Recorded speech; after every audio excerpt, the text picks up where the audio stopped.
कराची में रात गए हल्की बारिश का सिलसिला शुरू हुआ है। शहर के मुख्तलिफ इलाकों में बूंदाबांदी हुई है, बिजली चमकी है।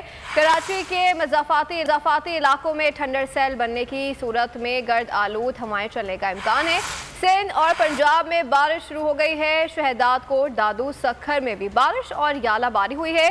दादू में मूसलाधार बारिश के बाद डिप्टी कमिश्नर ने मुताल्लिका इदारों को अलर्ट रहने का हुक्म दे दिया है। सखर, पनुआक और शिकारपुर, खोटकी, जेकबाबाद में जलथल एक हो गया। बेलो और ओबाड़ा में भी बारिश हुई है। पंजाब के वाला इलाकों और बलूचिस्तान में भी बारिश कहीं कम कहीं ज्यादा हुई। मुल्तान में बारिश के बाद कई फीडर्स बंद हो गए हैं, जिसके बायस शहर में बिजली का तवील ब्रेक डाउन हुआ है। महकमे मौसमियात के मुताबिक आइंदा 24 घंटों में इस्लामाबाद, रावलपिंडी, टेक्सला, फैसलाबाद और पेशावर में बारिश मुतवक्के है।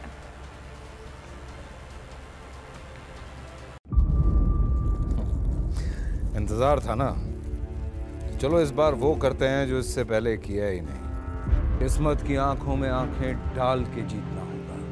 सब में है शेर जैसी राह, जर्रा जर्रा भी हर कंटेस्टेंट को लगेगा पहाड़।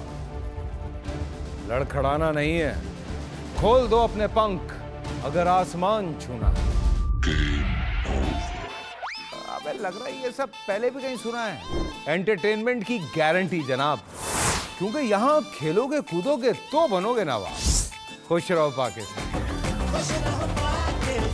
खुश रहो पाकिस्तान, बुध और जुमेरात शाम 7 बजे सिर्फ बोल एंटरटेनमेंट पर। सब्सक्राइब करें और बेल दबाएं ताकि कोई खबर रह न जाए।